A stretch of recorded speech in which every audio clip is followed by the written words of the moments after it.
नमस्कार, मी सतीश कुलकर्णी.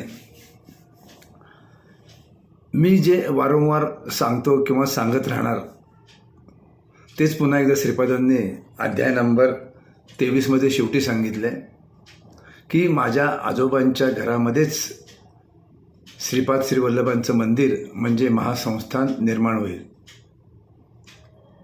श्रीपाद वल्लभांनी जे 23 अध्यायामध्ये सांगितलं असे, माझ्या आजोळच्या घराच्या अंगणात एक मोठे संस्थान होणार आहे. असे अनेक वेळा मी सांगत आलो आहे. माझा संकल्प अमोघ आहे. मुंग्या जशा अगणित संख्येत असतात तसेच माझे भक्त लक्षानुलक्ष आहेत.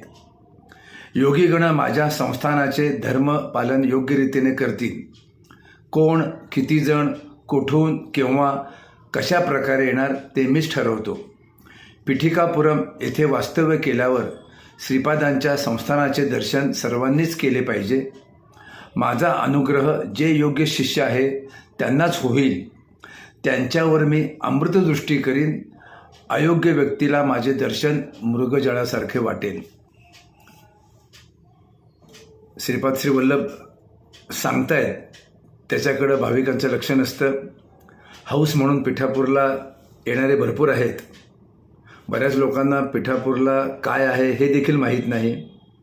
पादुका आहेत, अमुक आहे, तमुक आहे, काहीही कल्पना नाही.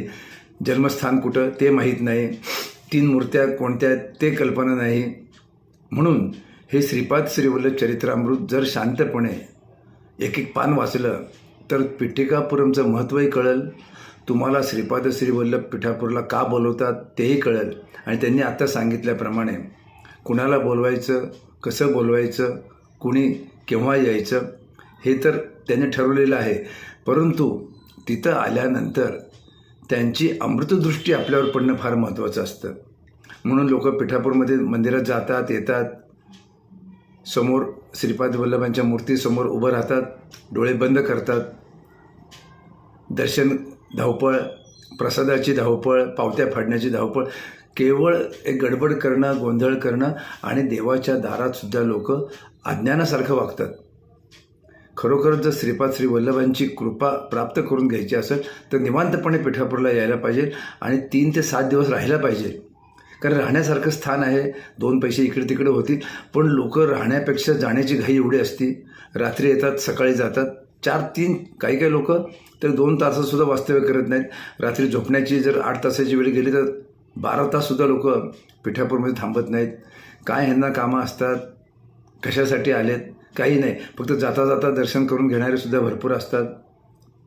पण जो चरित्र वाचतो त्याला हे लक्षात येतं की आपण तिथं थांबायला पाहिजेत.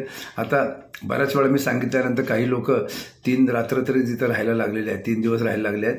आणि इथं श्रीपाद श्रीवल्लभांनी सांगितलं आहे, माझा अनुग्रह जे योग्य शिष्य आहे त्यांनाच होईल.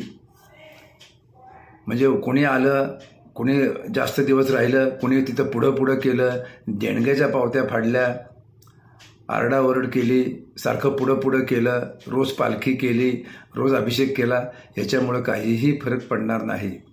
श्रीपाद श्रीवल्लभ भावप्रिय आहेत, बाह्यप्रिय अजिबात नाही. तेव्हा भाविकांनी तिथं आल्यानंतर त्यांचा सहवास फक्त करायचा.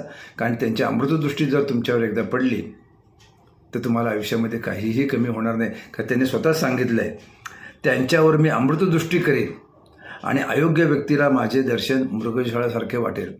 बरेच अयोग्य लोक येतात. दत्त संप्रदायातले लोक, त्यांना श्रीपाद वल्लभ माहीत नाहीत, प्रथम अवतार माहिती आहे. म्हणून दत्त महाराजांच्या सेवेत करताना त्यांचं चरित्र वाचायला पाहिजे. दत्त महाराज कोण, पिठापूर काय, कुरवपूर काय, हे लोकांना माहीत नाही. फक्त हल्ली गर्दी वाढत चालली आणि गर्दी वाढल्यामुळं गोंधळ वाढल्यामुळं कुणालाच आनंद मिळत नाही. पण श्रीपाद वल्लभांचे बोल जे मी वारंवार सांगत होतो ते अजून बऱ्याच वेळा मी सांगणार आहे. आणि पुन्हा एकदा मी जेव्हा ग्रंथ वाचेल तेव्हा श्रीपाद श्रीवल्लभांनी माझा जन्म कुठं झाला, बापूनाचार्यांचं घर कुठं, हे जे सांगितलं आहे ते मी अध्याय नंबर आणि पान नंबर हे सांगणार आहे. आणि एकंदर ग्रंथात किती वेळा श्रीपादांनी उल्लेख केला आहे की माझा जन्म झालेल्या ठिकाणी माझं मंदिर होईल. मग तेव्हा लोकांच्या लक्षात येईल. नाही तर लोक तिथं अजून आल्यानंतर भरकटल्यासारखं वागतात. आम्ही तिकडे जाऊन आलो, आम्ही तिथं जाऊन आलो, हे कुठे ते कुठे. तुम्हाला श्रीपादांनी बोलवलं आहे मुख्य मंदिरात गेल्यानंतर तिथं थोडी उपासना करा. आणि मुख्य मंदिर म्हणजे श्रीपाद श्री वल्लभ महासंस्थान. ज्या मंदिरात आत प्रवेश केल्यानंतर समोर एक औदुंबराचं झाड आहे आणि डाव्या हाताला जो वरांडा आहे, मोठा हॉल आहे, तिथं श्रीपाद वल्लभांच्या सह नृसिंह सरस्वती स्वामी महाराज आणि दत्त अशा 3 मूर्ती आहेत. रात्री पालखी सोहळा होतो, सकाळी अभिषेक होतो. हे जे दृश्य आहे तेच महत्त्वाचे. बाकी ठिकाणी जाणं न जाणं हा ज्याचा त्याचा प्रश्न आहे. परंतु श्रीपाद श्री वल्लभांनी जे आत्ता सांगितलेलं आहे ते मी तुम्हाला सांगितलं. अध्याय नंबर 23मध्ये महाराजांनी सांगितलं की मी कुठं आहे आणि माझा जन्म झालेल्या ठिकाणी महासंस्थान निर्माण होईल. पुन्हा एकदा जर वाचन झालं तर अध्याय नंबर 33 शेवटच्या पॅरेग्राफमध्ये हा खुलासा केला आहे आणि अजून बऱ्याच वेळा खुलासा केला. तो योग्य वेळी मी भाविकांना पुन्हा समजावून सांगेल. नमस्कार.